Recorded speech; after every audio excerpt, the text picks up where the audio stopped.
approve the agenda currently in front. I need a motion for that. I'll make that motion. Thank you. Get a second? Second. All those in favor? Say aye. Aye. Raise your Aye. hand. Thank you. Opposed? Seeing no one? The agenda is approved. Any public comment about the agenda?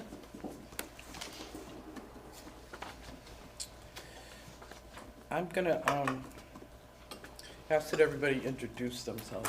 I don't see it on there, but go ahead and do it. Go ahead, Linda. Linda Barrett, clerk. Thank you. Trisha Allen, ACSD rep. Steve Warzek, ACSD rep and board vice.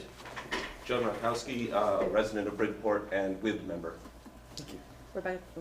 Rebecca Goulet, business manager. Thank you.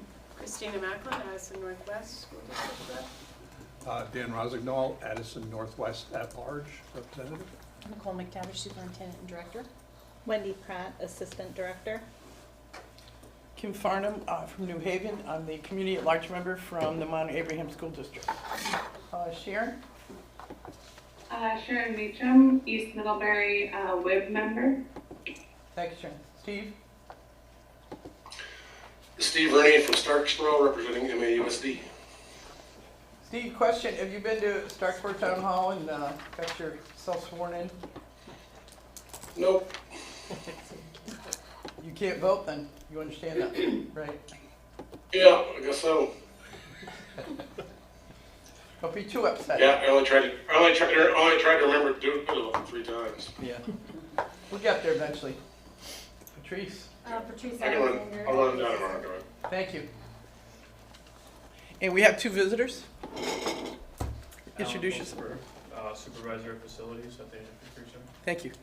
And Jillian Ziegler, the technical communications instructor. Thank you.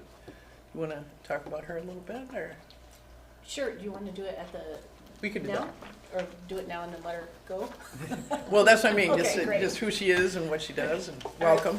So Jillian is currently our technical communications director. So she teaches the English class for the culinary students so that they can be here in a full day program.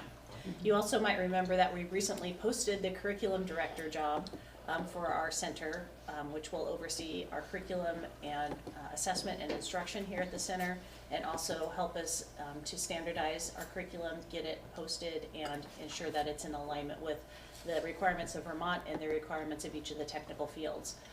The curriculum director will also be our mentor for especially our newer teachers who are coming straight from industry and do side-by-side coaching with them.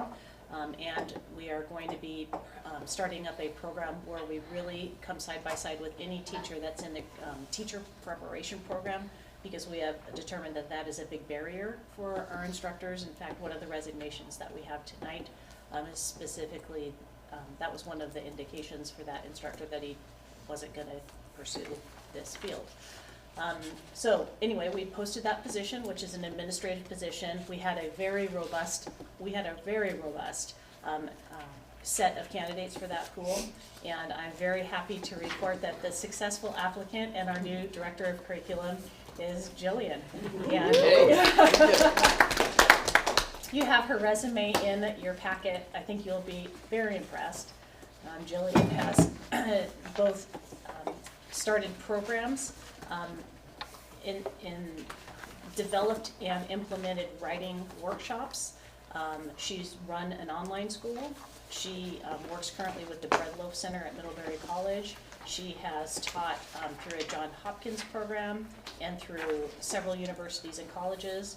We can't believe our good fortune that Jillian has agreed to come on board with us. I think she's the perfect person for our center and already has an affinity for the kids and staff here.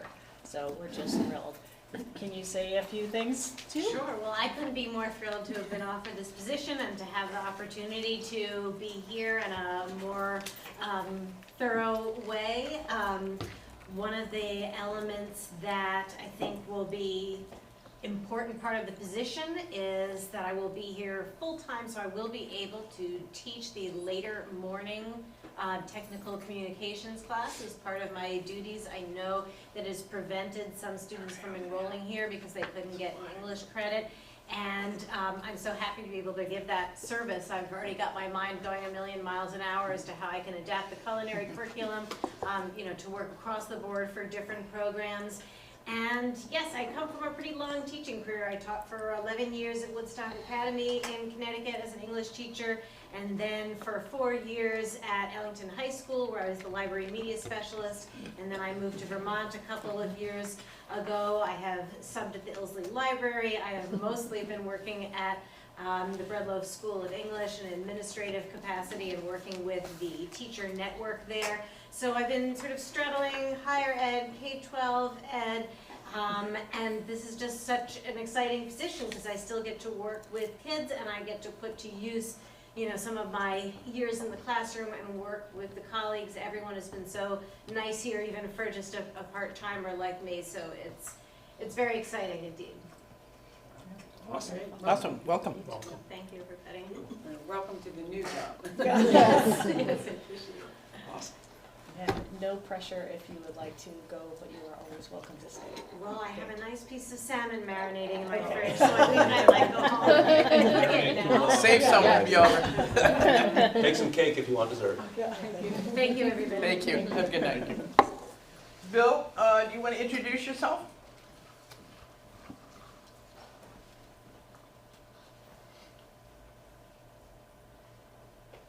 Sorry, I'm running a little bit behind, folks. Can you hear me? Yes, thank you. Okay. William Biederman, Middlebury. I'm sorry, I'm kind of out of it, guys.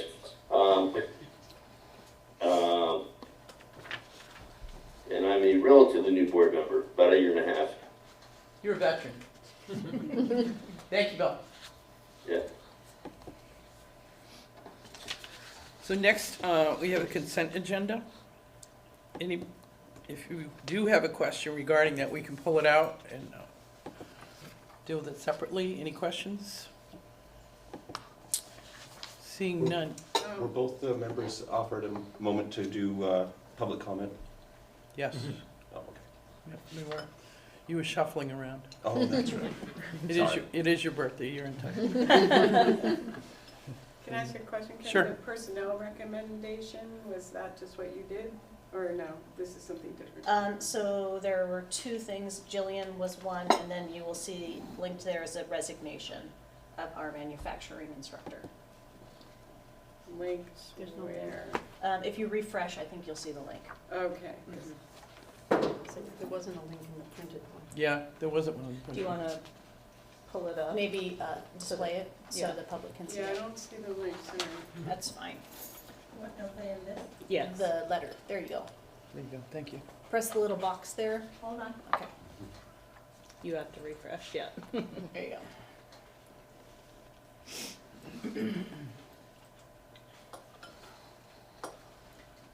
So this is the list. Jillian Zeiger is our new director of curriculum, and we have a resignation of Kyle Trudeau, who is our industrial design and fabrication instructor and STEM instructor. Okay, that's too bad. It is. He was so enthusiastic. Shoot. Any other questions? No. Any questions from the screen? Seeing none. Thank you. All right. So I need a motion to vote on the consent agenda. So moved. Second. Okay, thank you. Either raise your hand or say aye in regards to accepting the motion. I, Aye. Aye. Anybody opposed? And the motion passes. Thank you. So presentation regarding the comprehensive local needs assessment. CLNA, student and staff results. And who's gonna Me. do that part? I know. From Nicole. Okay. Can we share a screen? Patrice is working on that, I think. Okay. Can you see it? No, not yet. Not yet. Okay. 1 second.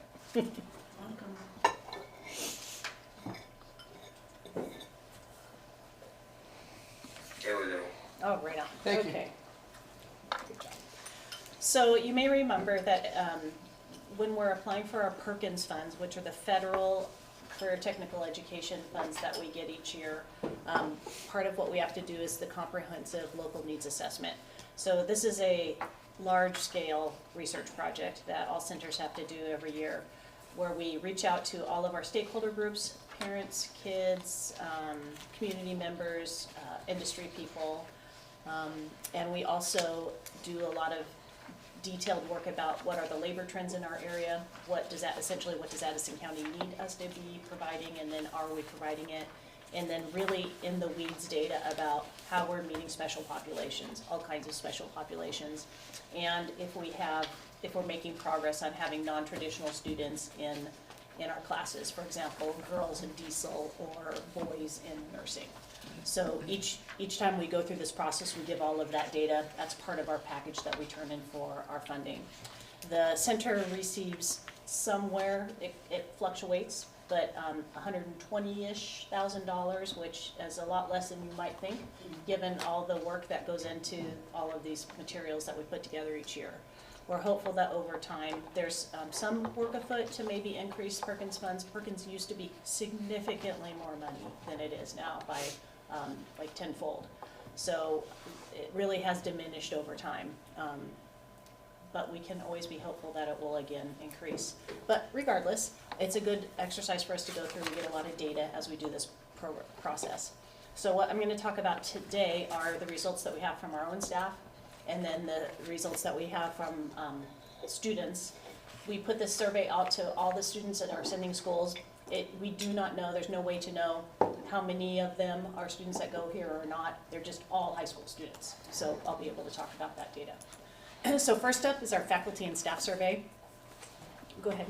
So I've been doing sort of climate surveys for a very long time with schools. I will tell you, this is the strongest data I've ever seen from a climate survey. This is fantastic.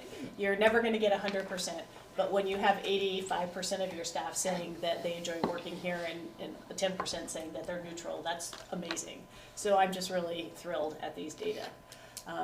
Our staff enjoy working here. They have many comments, just genuinely talked about how they could see the impact of their work every day in the students that they serve, and that it really was something in life that made them feel that they were of value. They felt very strongly about the collegial support that they have here, and that they feel valued and that they feel trusted to be autonomous professionals working in their industry. So there was a positive collaborative environment, lots of comments about being professional, and lots of comments about being dedicated to students. Nicole, I should know this answer, but how many staff do we have? We have about 40, Okay. so we didn't get everybody. Okay, I was just But curious. we got 26, that's pretty good. That's almost. And we did hound people Yeah. to try to get everyone to do it, but we didn't get quite everybody. That's an impressive response. Yeah. So positive student culture, again, we didn't have any disagrees, so we had 85% say agree and then 15% say neutral. But genuinely, teachers feel that the students that we have a really positive student culture, that kids feel good coming here, they feel supported, they feel like they can be their best selves, and that they feel safe, supported, and respected. We also had a lot of comments that the students really enjoy their CTSOs, so that's the Skills USA or the HOSA for the healthcare kids, or the ART groups, the theater groups that our students are involved in. You might remember that part of CTE is that you must have career technical student organizations because it really helps students feel connected, and I think that does show here. This is positive faculty and staff culture. So again, huge agreement that we have a positive adult culture here. So you will see whenever we have a need, people come together to solve that need, regardless of if it's helping out at the fair, or if it's staying after to help a shop situation, or taking kids on a trip, even if they're not your kids. People help each other here. There's a culture of kindness and support. Whenever somebody needs something, they reach out, and this faculty does come together and support them. And the concern on that, if I may have a question? Yeah, go ahead. How is it communicated when staff departs? So that's a really good question. There's a big tension, right, when staff is departing about their privacy, and then also the staff's need to know. And I think This one, we had a couple of departures at the beginning of the year where we had some legal requirements that we couldn't say much. And so it was, I would say, abrupt and I think probably disconcerting to the staff when we had, the board was involved in that, so you understand. But it was not felt, it didn't feel good to the staff, which I very much appreciate and respect that it did not. But you understood the limitations I had in that situation. But regardless, there is, I think, more we could have done and in the future would do to try to at least say what we could and make a communication rather than just a no communication, which is what happened this time.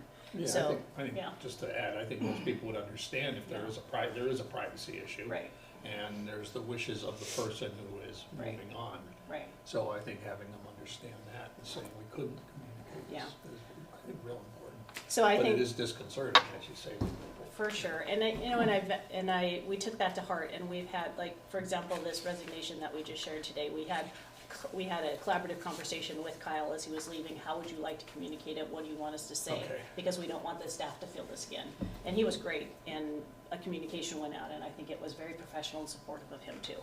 So, so this was a really great comment from the staff, and something that we're now really intentionally talking about every time something happens. Yep. Good catch, thank you. I look for the negatives. Yeah. That's what we have to address, right? So this one is about the leadership, being helpful, supportive, and effective. So I know that this was a big part of the board's charge to me as I took over because we were having issues in this area previously, right? So I think that the data show that this administrative team is working really hard to earn the trust and support and show the support to the instructional staff and to the faculty and to the support staff, so that they feel like when they come to us with a problem, that we're willing to help, that we are there to have their back, and that we're solution oriented. We had some concerns about the business office interactions, which we're working through, and creating some systems there so that people have the information that they need in timeframes that they can understand when that's going to be presented to them. There were some questions specifically about healthcare benefits, and so we put together some documents, which we're going to provide twice a year, which outline everything that every family has, so that they know for sure what they have, so that the anxiety isn't there anymore. And I think that there was a recognition that this leadership team is very dedicated to the success of the staff and faculty here, and I hope that these numbers continue to increase. So. This is that we are committed to providing the education that supports our students' need, and this was even stronger. I think this is a testament to how much everybody does to bend over backwards for each and every individual student, no matter what they need. And I will say just a public shout out to Mike Adaman. There were 3 or 4 comments specifically about the hard work of Mike Adaman in supporting students and going the extra mile for each student. So I just wanted to make sure that that was publicly said, that he is a huge asset here. And then there are many comments that teachers would like to have additional teaching assistants in the classroom. And as we look forward to next year to our enrollment, which we'll have a report about as we get scheduling actually done, it's a little too early to give, we know who's enrolled here, but it doesn't matter who wants to come here until they get through the scheduling hoops at their school. So anyway, we anticipate having increased enrollment next year, and so we will be looking at additional supports in the classrooms as those classes are larger. This is about equipment, materials, and technology, keeping up with the industry standards. The majority of faculty feel that their equipment is keeping up to standard, but there are specific concerns about larger pieces of more expensive equipment where we don't have a plan currently to replace those things as they get old and out of date. So that is something that we definitely need to build into our budgets as a revolving account for things like a CNC machine that's $60,000 or $80,000, or a lift that's in that same price range or more. So those bigger things are harder to keep up with. And I'm also going to be talking to you in a little bit about the possibility for a bond in the future for a one-time expense for some of those types of things. Also, the Chromebooks, people are very appreciative of the Chromebooks. Those really are making a difference in being able to do things in real time in the classroom instead of having to stop everything, go up to the computer lab, and go back down to the lab. So this isn't as strong of data because we do have some needs, especially larger pieces of equipment. This one is that the teachers, faculty, and staff have what they need to provide strong student outcomes. Again, I think this was generally positive. You can see that 73% said yes. We had about, 12% disagreed. But again, we had many comments about specific pieces of equipment which were out of date but also expensive. And also, everybody here depends heavily on our vehicle fleet, which is, we've had conversations at this table previously, that is significantly beyond useful life, and we are having many breakdowns of our vehicle fleet now. So that's something we're going to need to very much focus on in our ongoing budgets. Also, we had many comments specifically praising our new social media and outreach digital person who's creating our flyers and our printed materials and our social media posts. Lauren, the one who's expecting a baby any day. And her work has been very helpful to the team, as teachers are able to provide her with something and then she can make it look professional, so then we can push it out. So very, very helpful. The next is I have the resources I need to do my job well. Overwhelmingly positive here.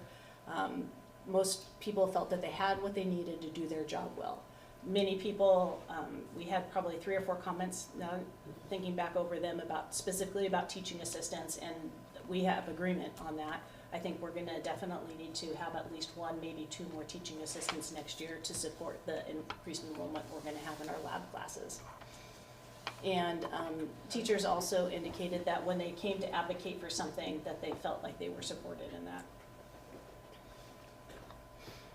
The next was that we provide opportunities to stay current in their industry or field. This one didn't have a narrative response. We work really hard to provide teachers opportunities to not only go to professional development about teaching, but also to continue going to professional development in their industry.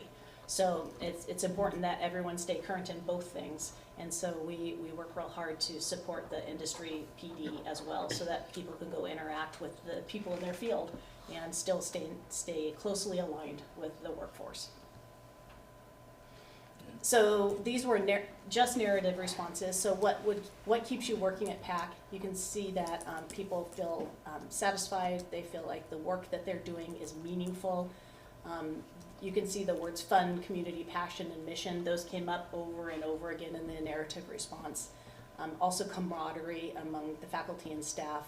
And just, it is a pretty special thing to come to work each day and know that you're doing something really meaningful, and that you see that those students walk out the door and you can see tangibly what you have done to make a difference in their lives. What might cause you to leave Hannaford? Apparently, if somebody wins the lottery, we might lose them. But all the other comments were if we stopped doing the things we are doing, right? So factors which would be that weren't the things that were keeping him here currently. If they felt fearful of being fired, or there were comments about hoping that we can, right, increase pay and have an outreach coordinator, which as you remember, we have built into the next year budget. This was about what professional development staff and faculty felt that they needed. Technical training related to their industry was one. PD count. One of the things that we all have to do is maintain our certificates, and there are many hours of PD required to maintain our certificates, and so it's a big deal for faculty to make sure that the PD professional development that they do gets counted. So Patrice does a really nice job of creating certificates to account for some of those hours so people can use them for their professional development clock hours, and we need to continue doing that so people have what they need to get their certificates. And then we're all worried about recruitment and retention of students, so people want to know what they can do, right? We're doing big global things at the district level, but what can an individual teacher do to attract and retain students? Steve? For columns, we have pluses on the columns, like bachelor's plus 15. Or, yes. Does the PD count in both arms? So if you take a class on teaching methodology, that would traditionally count towards column movement. PD in industry stuff? Does The that? way our contract currently reads is it doesn't count for that Okay. column movement. Okay. Right. But unless it's a credit, I'm right? sorry. If you took a class and it had credits, then it counts. Okay. But the hours, that's not how our contract works. Okay. What is that expression, column? So in our teacher salary, it's a column, so there's, across the top is education, so bachelor's, I'm probably gonna get the columns wrong, but like bachelor's plus 15 credits, bachelor's plus 30 credits, master's plus 15, right? So you get more money as you go across that way, Okay. and then you get more money as you spend more years. So you kind of go across and down to get more money in the pay scale. Okay. A question on technical expertise in developing that. These guys work full-time here in terms of training the students. It seems like the technical expertise would come from actually being in the field and doing that stuff, or where do they go for training? It depends on the field. Most fields have like professional development little courses or conferences. For example, like our manufacturing teacher, there's a conference coming up that's specifically run by Haas, the people that make the CNC machines. So he would go to that training for a couple of days. We would get a sub, he would go to the training and then have the technical training. Okay. And there are similar things in the different trades, depending on what the trade is. And how many hours are required in order to maintain professional development? For teachers, do you remember? So if it's a level 1 to a level 2, they have to do 45 hours. And sometimes it's a 5-year, and then that's 90 hours. Oh, wow, okay. And then depending on, some of the industries have specialized certificates for that industry, like a master technician sort of thing, and that's a separate kind of requirement to maintain credits for that. Okay. But generally, any credits they would do for maintaining their professional certificate would also count towards their teaching certificate. It works a little different for administrators, but for teachers, it works fairly well. So for faculty and staff, what suggestions do you have for recruiting qualified faculty and staff? And really there were many comments, but 3 themes really came out. One is to improve our print and digital materials, which I think you're seeing that the tide is rising on the quality of our materials, especially with the help of Lauren, who has been doing a lot of that work with us. And I will give a huge shout out to Joy, who in fact is doing a lot of that herself. She has that skill set and does a lot of that work herself. So we're working very hard on professionalizing the materials that we have here. One of the things that faculty suggested is a lot of people don't understand the work-life balance. You may not make as much exact cash money in teaching, but the less amount of cash money that you may make might be offset by the fact that you have much more vacation and refresh time between years. Or if you have children, much more time to be able to spend with them. So really capitalizing on that as we're reaching out specifically to industry where it may be that people want to get, for example, 2 weeks of vacation. So the trade-off might work for some people. And then the other thing is making the certification easier. And this is specific to, this is a Vermont thing, which is, I will just tell you, it's an anomaly in the nation, how hard it is to get a CTE teaching certificate in Vermont. I've been in 3 states and 2 countries, and the longest certification program I've ever experienced previously is 2 years. This one is 4 years in Vermont. And it's not just 4 years of sort of going to collegial cohort classes with people teaching you or helping you to learn how to be a teacher.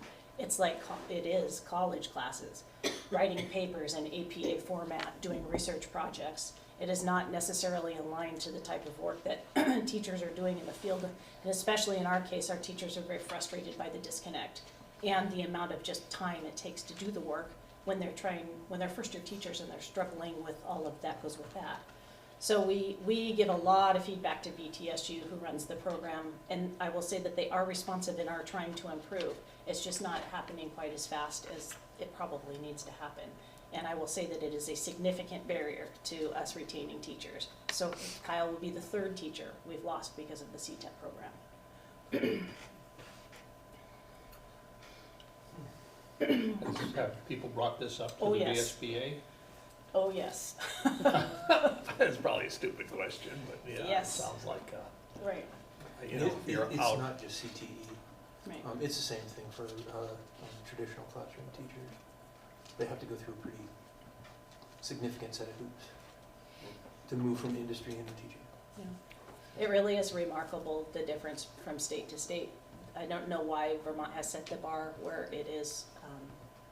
It doesn't seem necessary because other states aren't and are having more success. So, so what suggestions do you have for how we can retain people? Honestly, almost all the comments had to do with, don't stop doing the things that we already said were good, right? So keep doing what you're doing.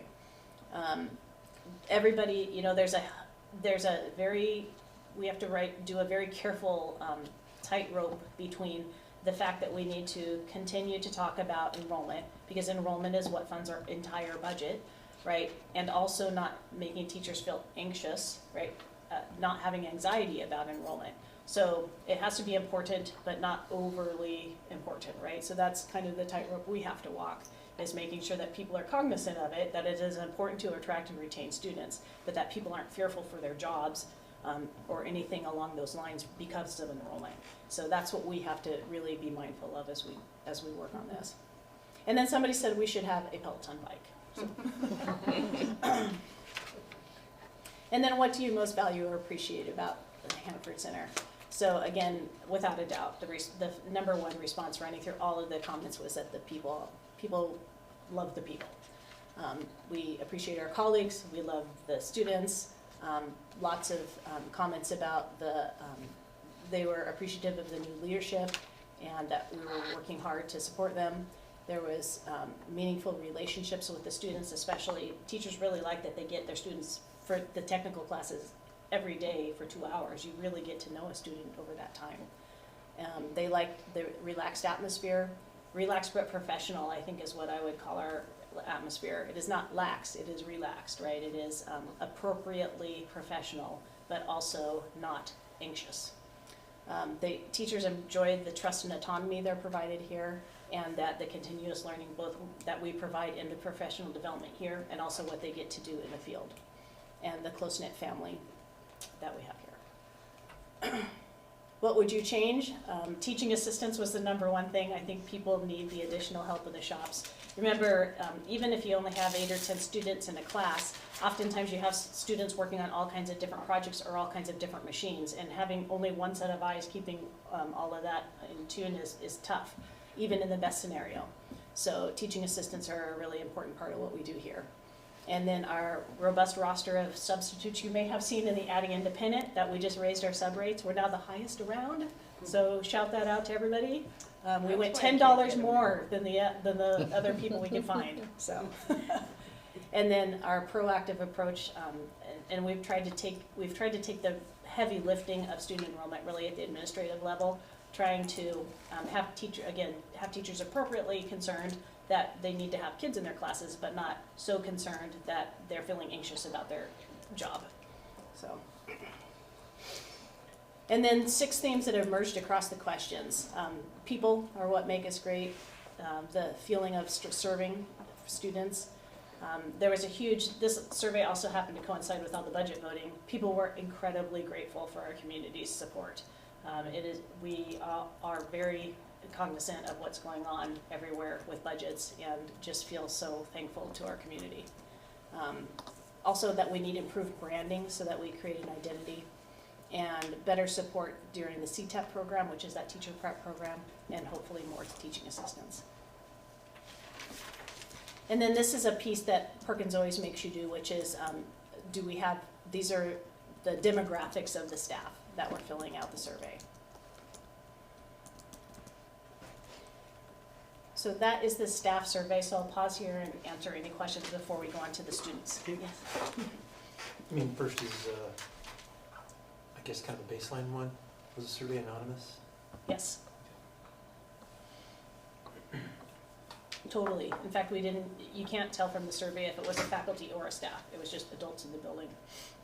Well, but some of the things like, some of the questions may have, the narrative answers may have given away the identity of the Sure. person. so- Yeah. Any other questions about the staff and the faculty? Not seeing any. Any feel for bias in response? You know, usually angry people respond more. But you had very positive responses starting out at the beginning, which says that you may have gotten a good sampling there. I don't know how the teachers feel, but in terms of the ones that weren't answering, you know, it's always hard, Yeah. right? So 26 out of 40, leaves you 14 who didn't respond. So they're probably okay with things, which is something to think about. I mean, being okay is better than being angry. That's absolutely. I think we're good. All right, so the next piece is high school. So again, the people being surveyed are high school students at our sending schools. And some of these may have been students here, and many of them are not students here. They are just, we surveyed all the students at our sending schools. We only got 46 responses, so that is not nearly all the high school students at our sending schools. But this is our sample. So this is what the surveyed students said that they were gonna do post-high school. The vast majority said that they wanted to attend a four-year college.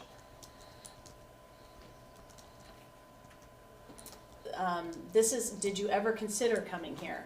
So you can see 60%-ish said that they had, about 26% said they hadn't, and then 15% were maybe they considered coming here. Maybe they consider. So this is an important question for us. If you considered coming here, so if you said yes in the previous question, why did you not end up coming here? So roughly half said that it was because something about their schedule, right? Their schedule wouldn't allow it. And when we asked this question to some focus groups, as we've talked about here previously, the English credit, that fourth year English credit was a big barrier. So we're hoping that we can start seeing some change in this data over time.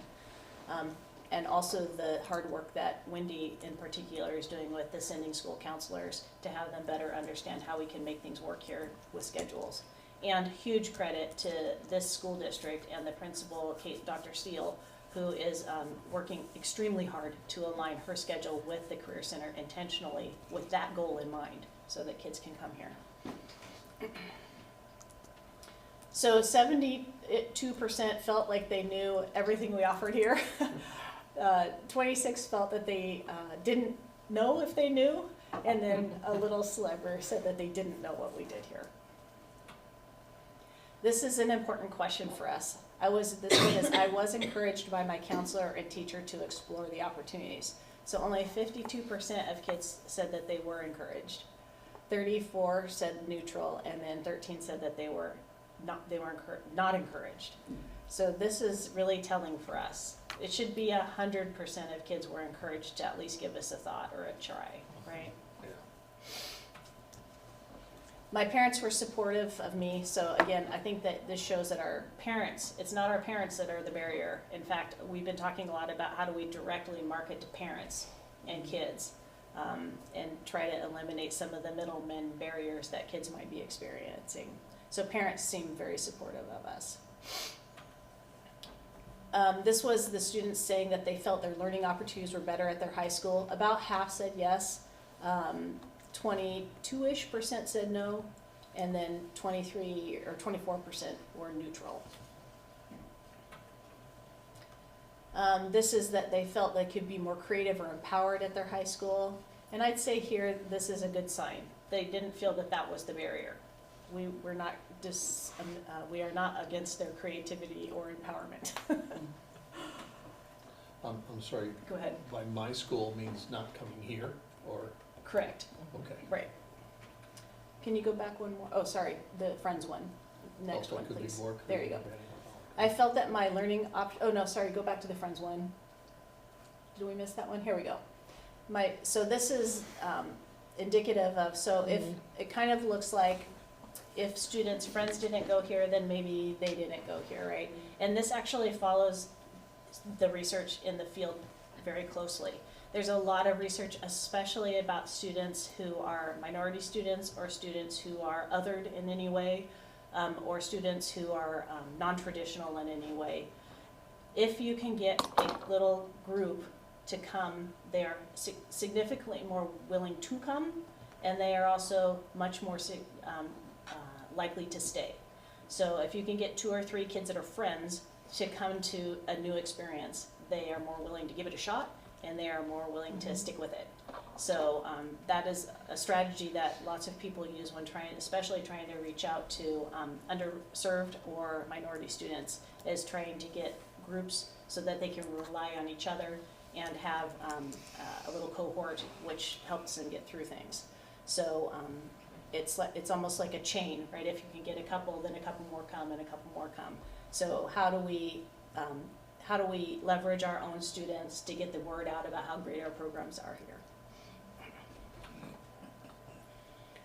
So this is 2 or 3 things that they know and like, or that they disliked about the Hannaford Center. So the students said they really liked hands-on, they liked the diversity, they loved their teachers, and they loved the real world experience. Many were dissatisfied or frustrated with the scheduling or the fact that taking a course here often meant that they had to give up something at their home school, which is true, right? If you're taking a class for 2 hours a day, that limits your elective abilities. But overall, they felt that they were learning practical things and that they were in a supportive community, which is great for kids.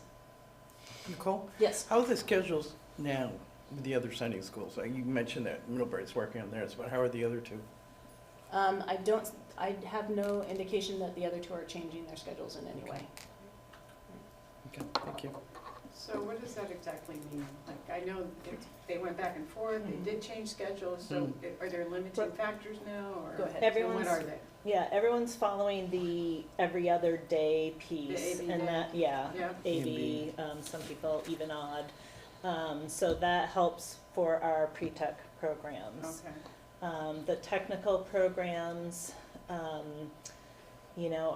ours is 2 hours, so even at Virgin's, where we have 2 of our instructors there, they can't teach 2-hour classes. That they have not worked that out yet, where they are having the same number of minutes that we actually need them to have. So that's still a work in progress.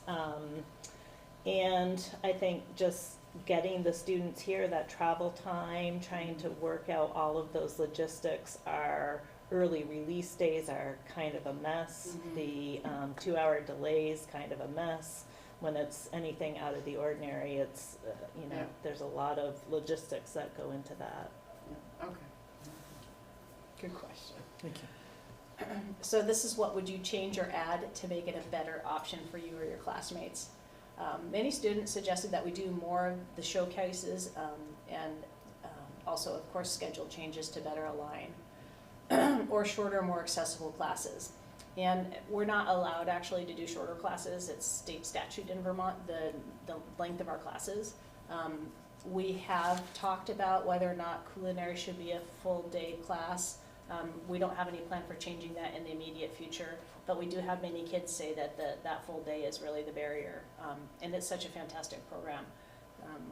There's some question there. Nothing is changing for next year. And then integration with band and choir. And this was something that Dr. Steele actually brought directly to us, and we actually changed our ART classes back and forward. So the one that was in the morning is now in the afternoon and vice versa, so that it no longer conflicts. And that was a collaboration that Wendy was able to do with Dr. Steele to make that work for more kids. Did it help? Yes. Yes. Good. So these were the themes of the high school students that really emerged across all the questions. I'm concerned that students are reporting, right? This is self-reported by students that they are not being encouraged to enroll at Hannaford Center. Obviously, schedule and transportation continues to be a barrier. College-bound students, there is still a misunderstanding about the college-going culture of the Hannaford Center. When you look at the data, we actually have more college-bound students than our sending schools. That is not understood amongst the student group. So we need to do more promotion about our programs. And I think our key to our success may be direct marketing to parents and students. And then trying to encourage friends to take classes together here so that they have that collegiality might be a key to our success as well. And I think that's it. Or do we have more? That's it. All right. Chet? Any questions? Yeah, I think echoing all of this about how to market directly to parents, I have 2 kids who are in this age group, and so hearing them and hearing about why their friends may or may not be coming here, it's great to see the English being taken onto this, right? That's going to be a helpful unbarrier or reduction in barriers. Yeah. But even with other things, talking with my kids, it's really hard for parents to understand how ART is going to also be rigorous English until your kid goes through it and they've had to write plays and they've had to do this, that, and the other thing. Now it's much easier to see how that fills an English requirement while you're also making costumes. So there are a lot of parents, if we could sell this better to parents and really show some of those parents that, no, this is rigorous English or this is rigorous math, this is no slouch. And I didn't think about the fact that actually we have a better 4-year college track. You know, those are some of the things that are barriers to those parents. So I love the idea of marketing directly to parents, and I think some of that is on the teachers and some of that's on the brochures and things, because to really have a conversation with the teacher who can explain exactly where this is going to fit in and why your kid isn't going to be left behind in math just because they're doing this is critical. Right, and just, you know, so the board knows, when we offer a credit for a CTE class, specific, you know, part of it is just a personal preference is the wrong word. I come from K-12, right? So the Common Core is important to me, and students being able to be successful in college is important to me. So we actually do a standards crosswalk from the course that we're offering to the course that the student is getting credit for, and we don't offer that credit unless we can guarantee the student's meeting all those standards. So we've done a couple of projects with individual schools for students and done those standards crosswalks so that the student can earn the credit, but it's authentic because it doesn't serve the student if it's not. Also, the Is there- introduction of bringing in 8th graders. I think, you know, the earlier you can introduce a student to this building, I think the faster that you can recruit them, and they also can put together a plan about how they're going to be successful and how they're going to take those core classes earlier if they need to, so that they can attend here. I'm not even adverse to bringing over 6th graders. I think, you know, as they move from their sending schools and go into the craziness of middle school, it's just something for them to focus on. And, you know, not only more visits, but there's a group here that, you know, by doing that, is bringing an elementary school teacher over here with their group from the 6th grade, for instance. It starts to educate them about what's over here. Because I think, you know, a lot of the teachers are the mentors for students, not necessarily guidance people who they all of a sudden meet at high school, but somebody they've probably known for almost 6 years. So that might be a way to do it. I know that was something we had in our elementary school years ago, and it was really helpful for just careers in general, like what's out there. But anyway.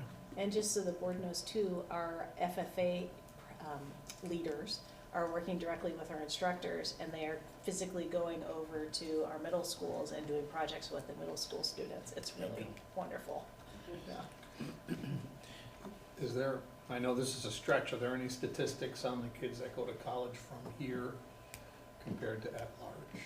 No. I'm sure we don't get a 4-year follow-up, but it would be, you know, There success used in to college is also be. There used to be. a When I first variable. started here, there was a 70% completion rate Hmm? for college from here. And it's really high. And the other thing is the contributions of alumni Yeah. to come back here. Yeah. I mean, they just love this institution, and be able to funnel that voice, I think, is another recruiting tool. And when you talk to parents, oh, my son went here, it was great, this is what he's doing now, or she is. And I think those stories will come back and help. Yeah. Part of what we'll be doing for our outreach next year is building those alumni stories. And part of the charge for our new counselor is that beginning that data. So having the baseline data, and then because we have a small enough graduating group and it's a close enough community, I think we could track down most kids even 4 Good. years later. Sure. Okay, Yeah, because going to college and finishing college aren't necessarily the Exactly. same. exactly. Well, there's other certification courses too that they can go to, and actually some of the businesses around here sponsor students to go do that, whether it's, you know, welding or whatever it is. Yeah, I'm just talking about that subset. We wanna brag about the number of kids that go and it's. Right, but I think, But there's, you know, these, yeah. you know, if they've gotten a certain welding certification, they're making pretty good money. Yeah. Oh, I'm not You know, disagreeing. so I think that opportunity of what's out there in industry in general is the other part that we forget about sometimes. And, you know, my conversations about what we do here and where they can go, and parents look at you and go, wow, I didn't think of that, you know, where Yeah. if it's soldering or whatever it is that the skill set that they can get here. But I think the publicity and publication work with Lauren has been unbelievable. I know just following her on Facebook, and we have our own Instagram site right now, and those types of things of sharing, even when you got something, to share with other people so that they have an understanding. Because they may have grandchildren that went here and they don't understand how the programs have changed and how important that is for us to be industry ready with those types of things. But, because the parents Hey, are Jim. watching. Steve? I didn't want to cut you off, I just, You did, but go ahead. I don't know the history of how we ended up getting sort of inserted into Virgins. I'm curious why we don't have a similar program in because they have a shop there, and they do shop stuff that I see that looks like it's sort of mimicking what we're doing here. I'm just kind of curious about, Steve, you know, why we don't. my understanding, Steve, is that years ago that Mount Abe didn't want any part of it because they were already teaching those pieces. So there was not a collaboration that went through there. No, I know, I'm curious if we might discuss that with them again, only in that, you know, there might be some cost efficiencies there if if we can run a program there that they don't have to run. It might expand our footprint into their facility a bit.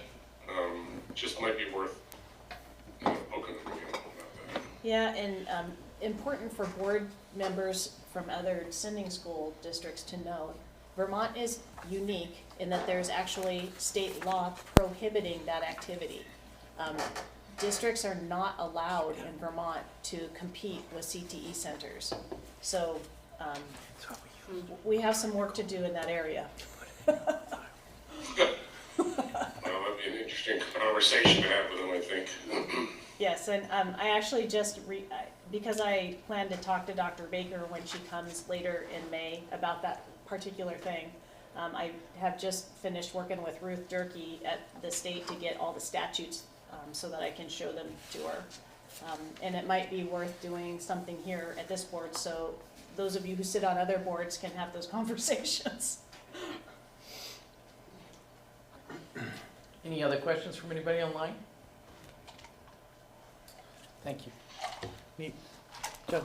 In the idea of that sort of competition, I know that in Middlebury High School there's beginning foods and advanced foods. And from my own experience, again, looking at my own kids, my younger one is in beginnings foods and is very excited about going into advanced foods, and then is ready to come here in junior and senior year. Like, she's got it all planned out. So I look at that as sort of a funnel into the Career Center program, but I feel like what Steve is talking about is, and what is things that would pull away from us. So yeah, it's interesting that I hadn't really thought about it from the flip side. I'd only seen where it's really helping us. And we don't have pre-tech for culinary, so that one works out perfectly. So, okay, perfect, Yeah. thank you. Any other questions? Steve? Just a comment. Last year, we saw statistics from Tim about groups that were doing well academically, like they had to take those tests to see how they were doing, and also the ones that were bound for college. And it wasn't all of the programs. There were some programs, there were a lot of kids that were going to college, and that tended to balance the programs where very few kids were going to college. So I understand the selling point of saying that we have a lot of kids going to college, but a lot of kids in certain programs. So let's be careful about I'm not gonna go into, engineering, I'm gonna go into Right. program X where we don't have anyone going into college. So, I just say, let's be very accurate about our messaging. Correct. Okay, Nicole, you want to go into the next category? Sure. So, let's see here. Faculty and staff certifications and licensing. If you go down, looks like we have them separated somehow, but if you go down to where it says there's a link to certified employee license information, the board had charged me based on previous problems with once a year reporting that all of our staff in fact are certified and are not going to be uncertified into the next school year. So you will see that all of our staff are currently certified. We have 3 people that are awaiting AOE's action. All the 3 people that you see on that list that are red are just waiting for, their stuff is in, and they are just waiting for their professional development credits to be reviewed, or for their money to be processed for their next certification. But they are all good to go. We've personally checked each one. So everybody here is certified and will be certified for the next school year. Any questions? That's in your packet, by the way. Alrighty. Thank you, Nicole. And the WorkSafe report. So the WorkSafe report, you want to bring that up? Yes. So in our quest to finally receive approval from AOE for our welding program, that we have, how many students signed up for now? 8, which is that means it's a full program. We had to have these folks come through from OSHA and walk through our space and make sure we met all the requirements. And they found some problems, and then our job was to correct those problems and submit to them the corrections. And we actually got an accolade from them because they said this was the best report they had ever seen of fixing our problems. So kudos to Alan and to Joy, who went through and did all these pictures and the fixes themselves, and then put this presentation together to then send back so that the WorkSafe people could see that we fixed everything. I'm not sure what's going on with that. I think it's in your packet though, Yeah. so Yes, maybe we'll it just, is. okay. Beautiful, our packet, yes. So you can see for each page is the thing which they found a problem with when they came through, and then how we fixed it and an image of the fix.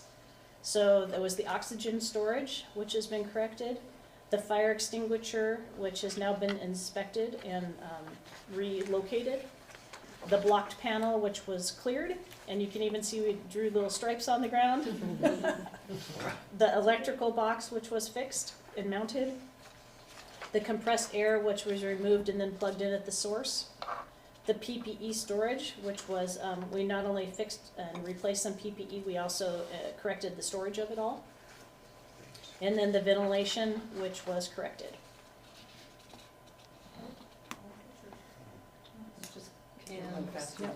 Right. There you go. The ventilation.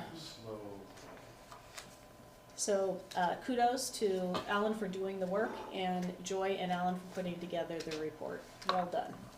And Alan is here if you have questions. I just wanted about to any of thank these. Eric Kennison as well for Yes. helping with the block wall. That was kind of one of the big issues that we had, was how we were storing our gases for welding. So he created a 5-foot block wall in a storage room, so it's 20 feet away from any ignition source. And that was a huge component for that, and I just wanted to give a shout out to him. Nice. And secret skills of staff, Eric was a mason, so. Yeah. Life You was skills. tapped immediately. Secret skills of staff, I like that, that should be a Disney movie. So Nicole, I'm Yes. just curious, are these things that should have been caught like at some other point in time by inspectors, or like what? I'm just curious. Probably, I mean, they Okay. probably should have been, but when you're going through a certification program for starting up a new program, they do a extra hard look at the space. Okay. So these things should have probably been caught, but certainly when we want certification for a program. Okay. Yeah. So, and this was targeted to one part of the school, so? The welding lab. And so what about the rest of the school? Well, we actually had an entire walkthrough with Visbit recently, Okay, and we have a list of things that we need to fix there too, and we Okay. are on it. great, thank you. In my Yes. board report, the links to those reports are there. Okay, I saw that you, yeah, okay, all right. Great, thank you. It's great to say it out loud, yeah. But I will say that I was pleasantly surprised with the big walkthrough. So Yeah. Alan and his crew have been doing a very nice job. Yeah. Any questions online? Okay. Any questions from the room? Thank you, Alan. Yeah, thank you. you. So I'm going to move on next to discussion in regards to the board retreat. We try and do that once a year. We have a few things from our level that we've seen that, obviously Nicole's done a lot of system changes and things like that, which have been a real improvement.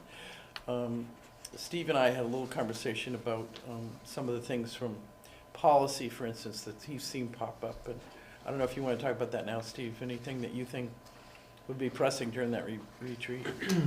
I mean, I think the biggest takeaway from our discussion is the quantity of new board members that we have, that really, that we need to have some like address of how the basics work. And that board retreat is cumbersome in the sense that not everybody can come, but strongly encourage people to come because it really is important for us to have the basics down. And it's not a bad idea for a brush up for the old hands too. And we have, well, I don't know how, are we gonna get into the evaluation kind of stuff? We'll do some of that tonight. Okay. Yeah, we'll do some of that tonight, but I think in policy governance in general, if it's really new to you, Yeah. it can be incredibly confusing. And with, retreat, we can offer some, some reading materials, some examples, some of those pieces where some people have been on other boards and what that used to look like versus now. And we can also have somebody from the VSBA come and do a presentation if we choose to. That's another thought. Any other thoughts of things, maybe some of the veteran members that you find helpful, other than, going to, obviously, some of the trainings from VSBA? Highly encourage people to do that. I think that for a lot of people individually, how to build a budget, all of those pieces, work on, prior to voting, what kind of conversations to have with the public, and structure, of your board and how that looks. And if you're reluctant to join a particular group, whether it's negotiations or whatever, those are some areas where they can help walk you through about what happens during that time. And until you plunge in and get some experience, it can be pretty unnerving at times. But at the same time, everybody appreciates the fact that it takes almost 2 to 3 years for you to really feel, I think, comfortable on a board, and feel like you can participate and add to the conversation, whether it's the policy committee or the budget committee or facilities. For instance, this last year, facilities committee was pretty active, but now it will slow down a little bit until Nicole puts together another grant. So we'll have to be busy again. But any suggestions from Steve or online in regards to what you recommend for a retreat, or which of the experience that you would think would be helpful for us?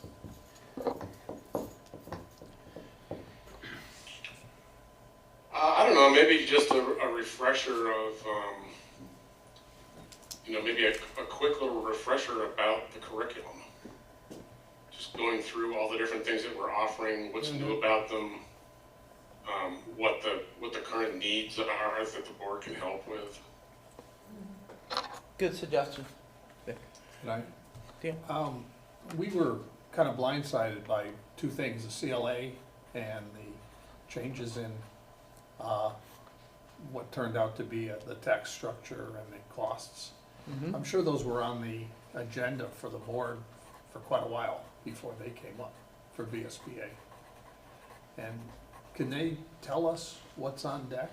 I mean, we get these little notes from them, you know, and I read those, but like the one today, the suggestions about the yield, The yeah. yield. So what is yield, and how long has this been bubbling along?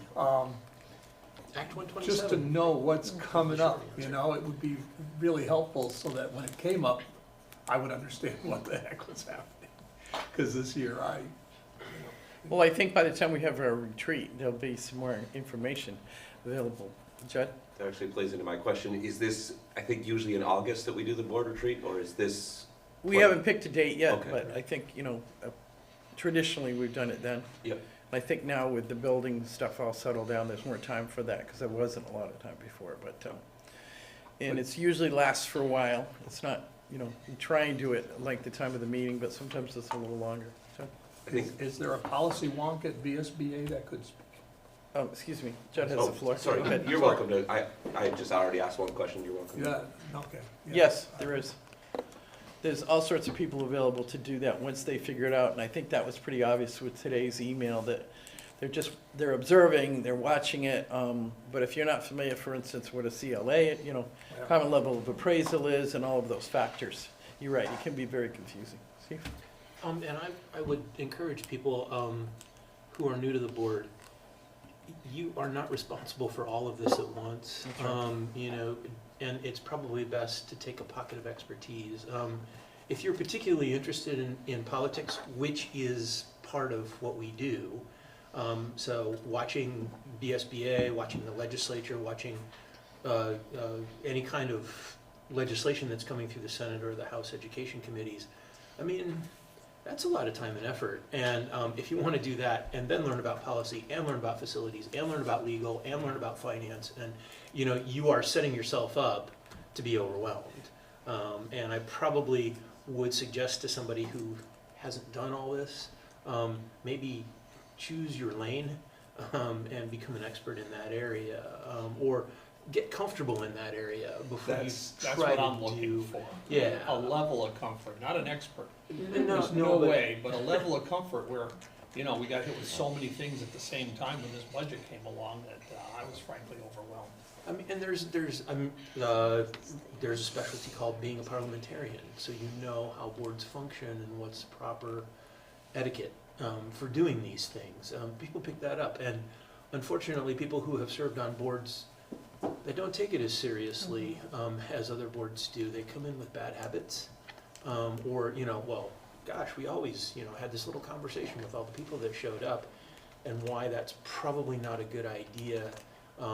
In some of these situations, as you said, we were at some of the sending boards. We have been in really volatile situations where the public shows up, and minus the pitchforks and torches, it's a mob, and they want heads to roll. And if you get into a dialogue like that, it can be very damaging.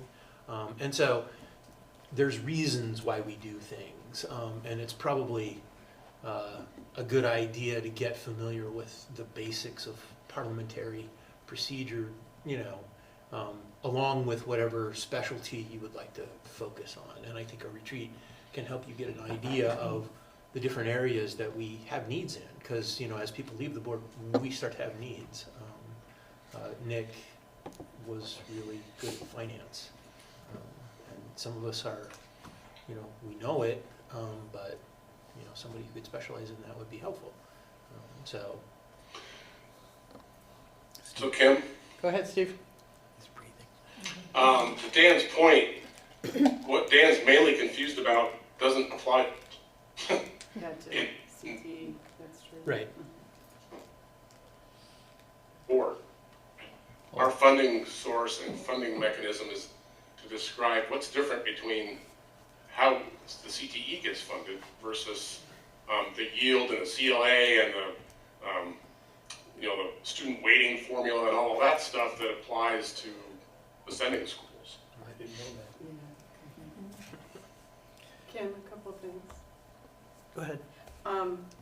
To piggyback on what Steve said about our programs, I think it would be great if we could take a tour of the schools. Just gonna say the same thing. Because you know, especially for new board members, or even me, like, I know I've been on this long, I know what's going on, but it's, being able to see it is really impactful. And understanding who the teachers are in each section and all that would be great. And then, just policy governance, like maybe taking a dive into that a bit, because Right. some of our sending boards don't do policy governance, Right. we do other governance, and so it gets a little wonky, and now we're adopting policies too, which makes it even, not that it's wonky, but we're adopting these policies all the other sending schools have, but we govern in a Differently, different way. yep. So trying to understand those differences would be helpful, especially for John? new people and old people.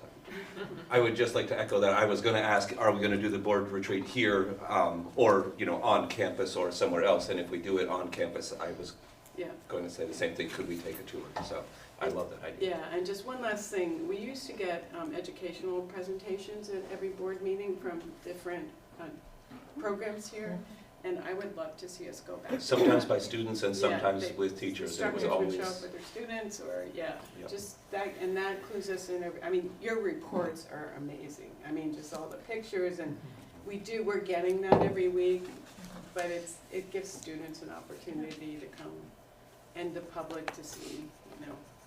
One of the other variations that we have for presentation is we had the parents come when the students did the presentation, and it Yeah. really helped give us feedback about how their experience was. You know, the parents just would be like so happy to share that with us. So, and because it is recorded, it also goes out as, I know those people and I didn't know their son was going there and so on. But anyway, that's another addition I think will be helpful. Steve? Can I'm sorry to say push back a little bit on that. Sure. Those presentations, as wonderful as they are, take up a lot of time. Yeah. And it can sometimes interfere with how we can move through the agenda. I've seen it interfere with the function of what the board does. And I would really, I love doing that. It is one of the favorite things, but then I wonder if we can get all of our work done if we reintroduce that much time. Now, I think that the open house is a great opportunity to do that kind of stuff, and I think that if we organize something similar to the open house, or maybe pick a group where the board can come that's not part of the board meeting.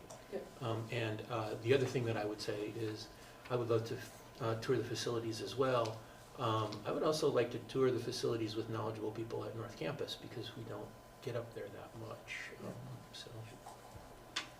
Yeah, I'm in favor of adding that. I think, you know, through the years that I've been on here, it's been Yeah. very, very helpful. Yeah. And again, it gets recorded, Steve. Yeah. You know, that's Honestly, the opportunity those are for. my favorite board meetings, but. They were, I mean, And I we can could remember. put a time limit on them. Yeah, Exactly. exactly, or we do them, you know, randomly, like a few a year or something, or we do them every board Well, the meeting. other piece too is if they go to a convention and they participate in, you Yeah. know, any of those things, it's nice to hear about what they did, what their experiences were. I mean, yes, you're very comprehensive about the pictures and the awards and things, but to hear from a student about what types of things they took away from some of these FFA conventions or whatever, I think is just as valuable. It also gives them an opportunity to see who the board is.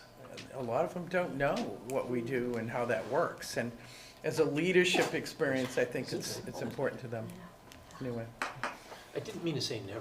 Oh, Yeah. yeah. Yeah, but a time limit, I think Judd's Yeah. That's point a good point. Yeah. is a time limit. Bill? Yeah, I understand what Steve is saying by, you know, certain times it does bog us down.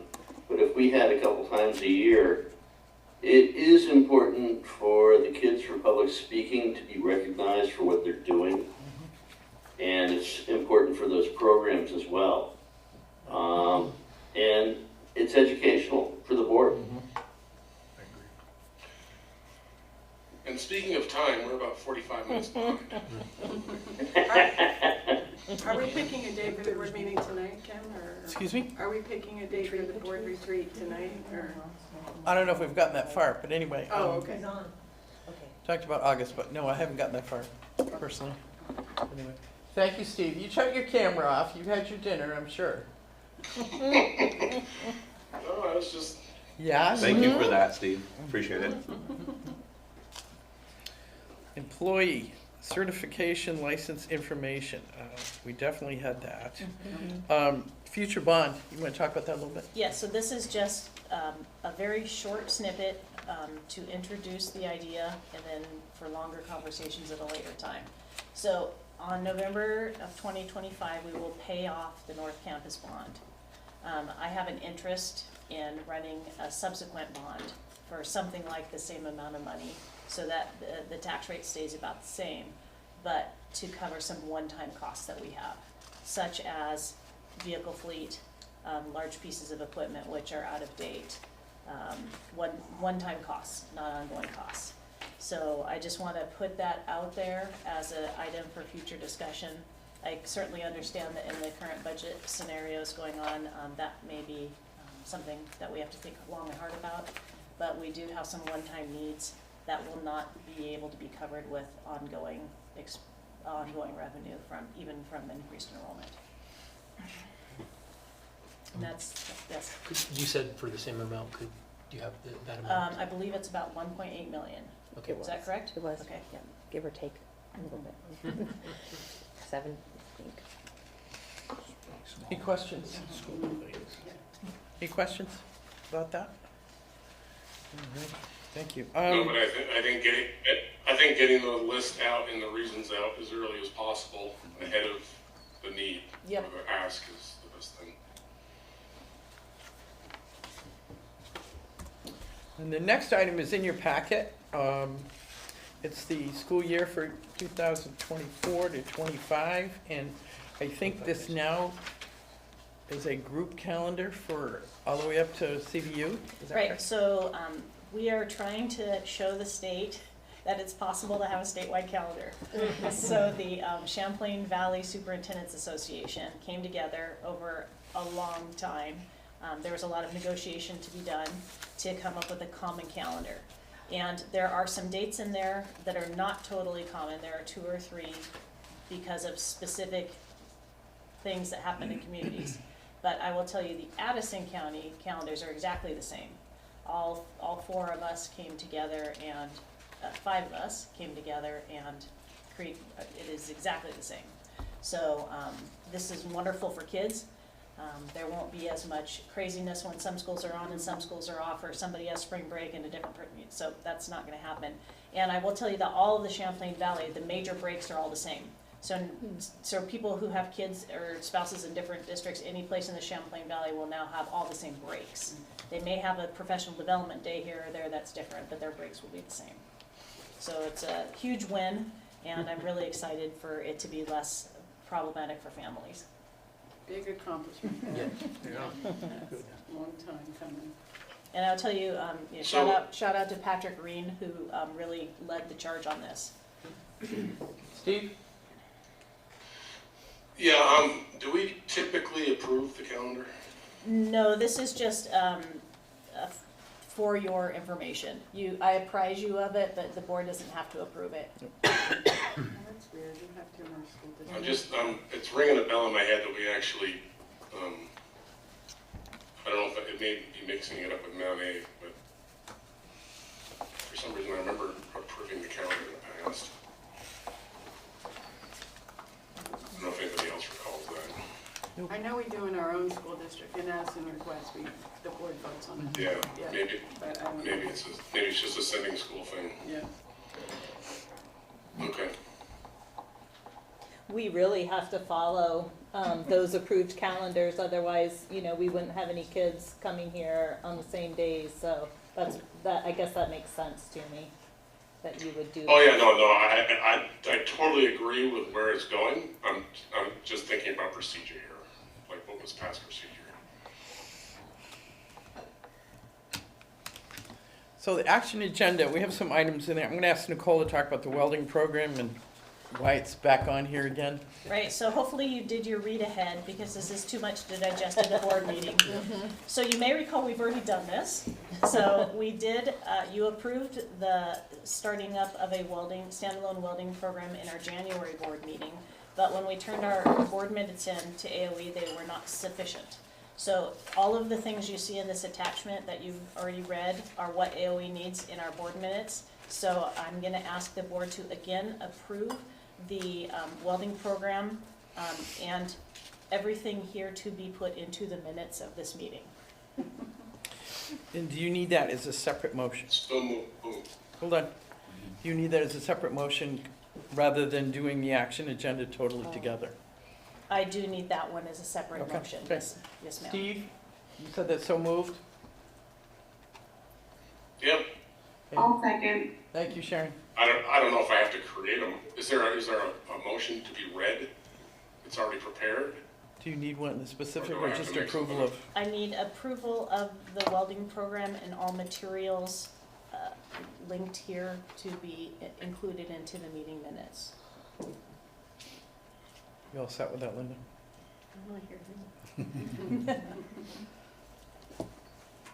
What she said. How come I knew he would say that? Okay, and it was seconded by Sharon. All those in favor of the current motion on the floor regarding the welding program, please raise your hand or say, Is there any discussion first? go ahead, Dan. Just to prove to you that I read it. The very first, Unit 1, there's a statement of what careers exist in welding, but the targets don't address that. It's really just the safe procedures, safe practices. Maybe the careers could be moved down where you talk at the end about opportunity.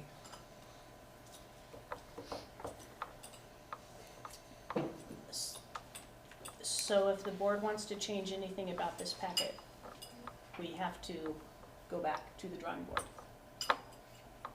I just wonder if, on review, you have this as a target and it's not answered in the right-hand side, so.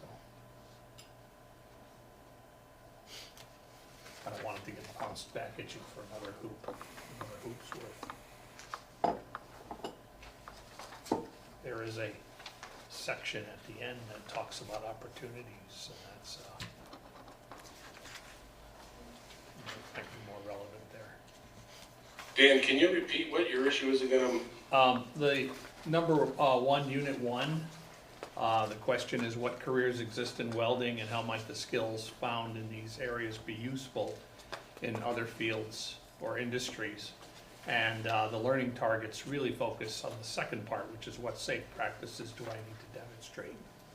And in fact, I think they all demonstrate safe practices, unless I'm reading this incorrectly. So the careers that exist that are addressed at the end when you talk about opportunities, and the last bullet point on page 8, or the series of bullet points on page 8. So I mean, if you could just strike that first question.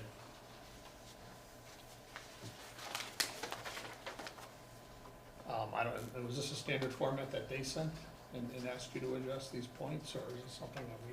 This is a scope and sequence that an instructor that is teaching this class uses. This has nothing to Currently. do with the AOE and their. Okay, well, all right. I don't know as to the relevance of Yeah, not answering. It's just an overarching question. People that that doesn't mean that any question that's out here is necessarily listed here in the learning targets. You will get it throughout the unit. This is like a broad overview of a scope and sequence. It's not all inclusive. Okay, I just want to say overall, I thought it was very good. You defined the abbreviations. Probably should have, you always start with the good stuff, right? You defined the abbreviations. I was able to read this and understand it. yeah. I know nothing about welding, but I feel like I could. I feel like I could teach welding. Exactly. You might So- need you, Steve, now that you're And then, retired. at the end, my comment is that on page 8, you talk about the availability of jobs, but then you state down at the bottom, and maintenance in all industries. This makes welding a good life skill. I think a lot of people here, especially in Vermont, it seems like everybody I know is a welder. And they can all say that they can weld. I can't weld, so I envy all these people. So it's a good life skill, and I said, and I would just underline all industries, that welding is required for maintenance in just about all industries. You understand that in Vermont, the use of duct tape is considered welding. Steve, anything else you want to add? We had sufficient discussion. Anyway, thank you. Again, all those in favor of the motion currently on the floor, either raise your hand or say aye. Aye. Anybody opposed? And the motion carries. Thank you, everyone. And thanks for the explanation. Yay. Thanks for the explanation, because if you've never taught school, you're right, it's really confusing, but anyway, so the criteria for AOE, the actual program itself, and so on. But anyway, thank you. Next item is self-explanatory if you follow your packet.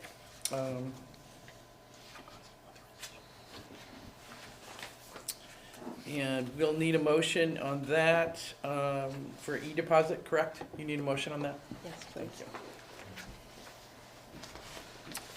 Don't be shy, people. I need a I'd motion. like to make that motion. Thank you. Second. Second from Dan. Anything that makes your job easier. Yes, Yeah. and more electronic. Yeah. Okay, any questions about it? I didn't know who it was.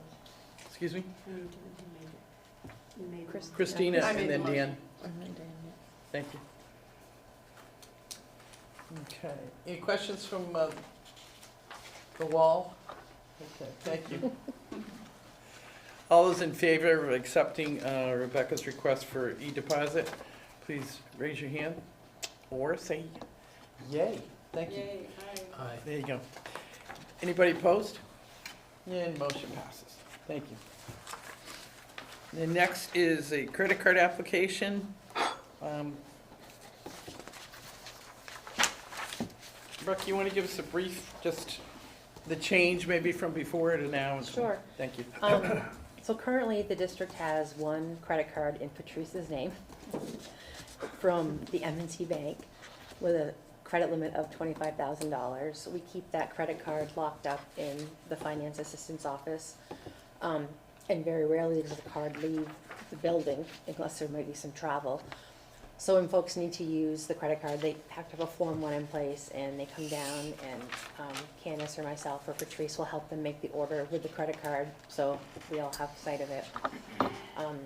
As we move forward, it'd be nice to get Patrice off that hook for that. I've been working with the National Bank of Middlebury, and they don't require anyone's social security number to be used. They will use the school's ID number. And the proposal on the table is to get 4 credit cards in Wendy, Nicole, Joy's, and my name for $6,200 in change. So the credit limit would be the same. We would have the 4 cards, and we would hold the same policy. Like, the cards would be here in the office. We would help people make purchases. But as we begin to do more professional development and travel, it would be really helpful for us to be able to have a card to take with us, like for paying for the hotel and things like that. So that's the reason for having the separate cards. And for instance, like for adult ed, sometimes we have to register people at night on, for different tests or something. That way, the adult ed would have one too. So we wouldn't be increasing our credit line. We would just be divvying it up differently, and our procedures would all stay the same. Will that be enough for most of you? That's what I was just gonna ask. Is We that- haven't run into a problem with that yet, so I was trying to just keep it status quo for now. And I think if we need more credit in the future, I can come back to the board and ask for it. It has been sufficient, and it will allow us, if we need to, like, there'll be an app or a mechanism that we can go in, like, say, Nicole needs her card to be up at 10 or something. We can play within that $25,000 to make it work. Bill? And I'm assuming Rebecca would still be doing the same thing, the way we're reviewing orders, and that would show up and we'd see that. Yeah, the credit card bill would be done exactly the way it is now. It'll be part of the director's orders with all the backup. It's just a matter of really making it more flexible for more people in the building. User-friendly, okay. Exactly. I make this motion that we do a $62.50 times the 4 cards for those individuals mentioned or those programs. You have a second? Second. Thank you. All those in favor of that motion that's currently on the floor from Judd, please say, Oh, Bill, I think they're all voting. They're voting. Either raise your hand or say aye. In favor of the motion? Thank you. Anybody opposed to the motion? Seeing none, motion passes. Just as a side note, about 20 years ago in my Abraham School District, there was a card that was not officially controlled, as this one is, and the person was eventually let go. They were also collecting cash money from each one of the sending schools, and that money sort of started to disappear. And I think when she purchased a couple of Bruins tickets, that kind of did it. But it can happen, and I appreciate the checks and balances, because if you're not watching them, unfortunately, things like that can happen. Steve? Oh, you're on mute. You're muted. It's just not working. Sorry, I got another mute control here I must have hit. I just realized that I made a motion and I'm not a voting member tonight. Oh, yeah. That was on the welding thing, so somebody else needs to be recorded as making the motion. Steve, according to Linda, you can make the motion, you just can't vote on it. Oh, that's it. That's interesting. Well, then, Why don't we have somebody else? Oh, so Okay. Linda was asking if that was the case, or if, not saying it was the case. Maybe to be on the safe side, we Oh. would want him to. Yeah. I think the safe side, somebody else should be recorded as making the motion. Yeah. You can put Dan down for that. I gave you so much grief over it. you earned it. We don't want the AOE coming back to us. It'll be on your doorstep, right? But yeah. Is everybody agreed with that change? Yeah. Yes, Yes. thank you. So that means you have to record Steve abstaining from every vote tonight, right? Yeah. Yeah. You're abstaining, so you do your duty at town hall. I'm not anything. I'm not even a member of the board at the moment. I've just been making public comment all night. Alrighty, you all set with that, Linda? Yes. Okay, thank you. Monitoring policies, 2.4, financial planning and budgeting. And who would like to speak to that? So this was the one that we brought forward to you in March that wasn't part of the action. So we just basically brought it back as an action item right here. Okay. All right, so we need a motion to accept it, is that correct? That's, Thank you. Not by Steve. I'll make that Why motion. can't I do that? No fight. Motion to accept policy 2.4, financial planning and budget. Thank you. A second? Second. Thank you. Feel set, Linda? Thank you. All those in favor of the current motion on the floor to accept the financial conditions and activities of 2.3?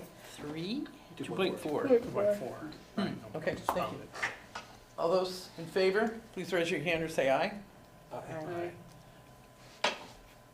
Anyone opposed? Motion carries. Thank you.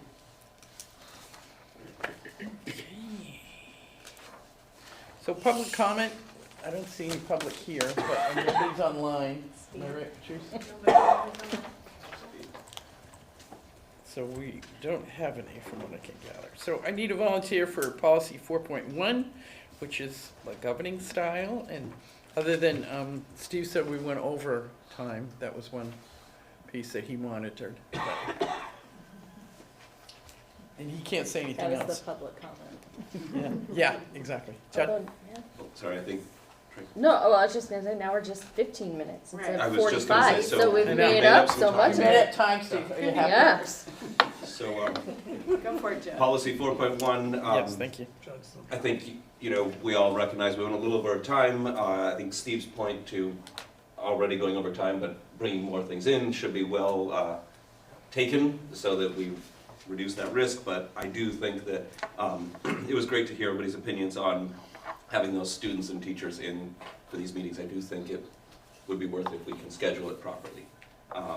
I know that I like seeing it. I think it helps us understand the energy of the students in a way that we don't all have access to. So, yeah, everything else was, other than just being a little over time, maybe a little too much casual conversation, I think we got through things. So thank you all. Thank you. Any comments from the wall? Seeing none? Thank you. I feel like I'm watching I know. what's that show? The Wall. A Help me out. football game. Why is he away? Okay. All the squares. So I need a motion to go in executive session for personnel. Move that we go into. So I got a question. Yep. I guess I'm not allowed to be in executive session. Yeah. Bye. I think you can probably cover negotiations for me, Kim. Yeah. Or Judd can, yes. I'll be in the morning with that form. Thank you. Really? Much appreciated. All right, I'm gonna head out. I move, Thanks, guys. Go ahead, Steve. Good night. I move that we go into executive session for two purposes. One pertaining to personnel, VSA 313A3, the evaluation of public officer.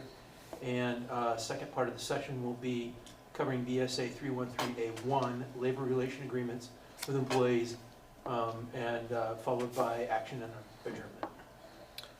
You're adding action, and that's not there. Oh, No okay. action? No action in I don't executive believe session. there will be. No action anticipated, okay. No. Followed by adjournment.